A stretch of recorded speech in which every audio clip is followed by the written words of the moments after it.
Peggy 12.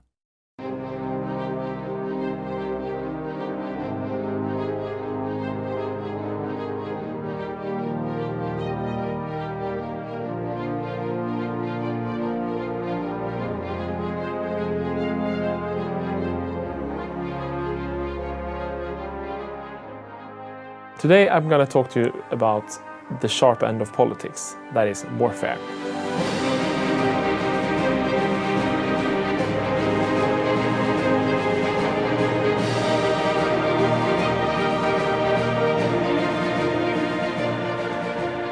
War has always been central to the previous games, and we've added a little extra effort this time to make it more engaging and feel a bit more like you're actually fighting wars in the Renaissance era. And what drove conflict in this era was, of course, men and money.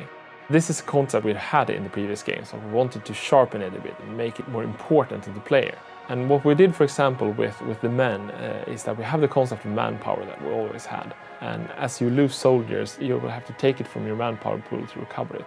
What happens in Europa Universalis 4 is that the process of getting your manpower back is way slower. And this will really give you a feeling that if you fight a protracted war, if you lose a lot of men, if you say assault a fortress instead of sieging it slowly, if you fight costly battles, even if you win, you can have this kind of lost generation that you need to contend with. And then you might actually be out of the game for a long time, so you really need to manage your manpower.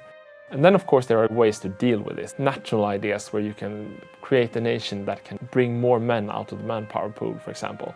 And you can build certain buildings like training grounds to help train up your manpower pool faster. And then, of course, depending on which country you play, if you're a small merchant republic, your manpower pool won't be very big even if you try to optimize it. But what if you are this merchant republic then? What should you do? Well, you can do what they historically did. You can hire mercenaries. Of course, they don't cost you any manpower, but they cost lots of money. So you have a choice there. You can still have an army even if you don't have any manpower. And money comes even more there, because what we did, we felt that wars in the era was so expensive. I mean, monarchs invented new taxation systems just to be able to fund their wars. So we wanted to make them more expensive. What we did was that reinforcements now cost very much more money than they did previously. So if you go into the war, you have a balanced budget, for example, and you have a nice war chest. You think that this will be fine. This war will be over. The boys will be home for Christmas. But as you fight the war and the men die off, you have to pay to train up new troops. Reinforcements costs, and they cost a lot. You will go into this war and feel that you have lots of money, especially compared to the previous games. And you will enter the war having taken lots of loans and be close to bankruptcy. You can use your money to get the war started, but if it goes on for very long, you will really start to think about the economy. And we feel that these kind of changes that we've made, the small changes but important changes with manpower and the cost of war, will really help the player get more of a feel for the kind of trade-offs the Renaissance prince had to consider before he went off into war. One thing I should mention there, of course, is that what the Renaissance prince did, and what any modern ruler would do if he has no money, is that he would take loans. And we've tried to help the player there by making it cheaper to take on loans. In the previous games, it was more like if you took a loan, that was a loss. Now you're always deficit spending because you need to fund the wars, and that can be nice for a while, right? But if you take lots of loans and the inflation clocks up, then you will end up in problems later. So you have all these kind of nice trade-offs all the time between short-term benefits and long-term problems. And that's the strategic part where we hope that the feel of fighting the war will be much more different. And then, of course, on the tactical side, we've done some changes as well, just to improve how to get the feel right for how it should feel to fight a war in this era. If you're a ruler, of course, being a soldier is not very nice.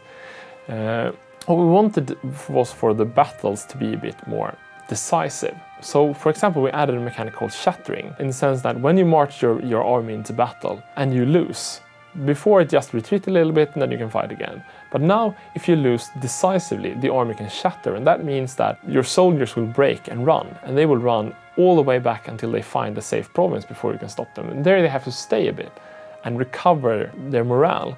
And of course, that makes the battles more decisive without actually making it so that you can lose your entire army at the roll of the dice. Because when your army or when the enemy's army is shattered, the winner can sort of use this time to siege down provinces and to take fortresses and to really decide the war based on one battle. Another concept we added here to sort of give the same feeling is the concept of an army being disorganized. We wanted to get away from the thing where you chase armies too much all over the map and to sort of slow the whole thing down a bit so you have the chance to think, so that if an army loses too much morale, it becomes disorganized and it can't move.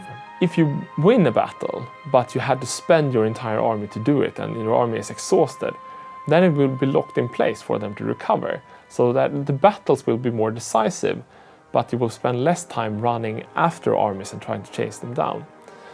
We have these kind of concepts that on the surface of it feels fairly complicated, but we really want the player to understand what happens, so we redone the entire combat interface so that anything that happens and that decides a battle should really be visible on the map. There should be no more instances where the player don't really understand why somebody won and why somebody lost. It should feel sort of the same as in the previous games, but it should feel much more, if you know what I mean, right? It should be more decisive battles. They should cost you more money, and you should feel more pain when you lose the soldiers in the field.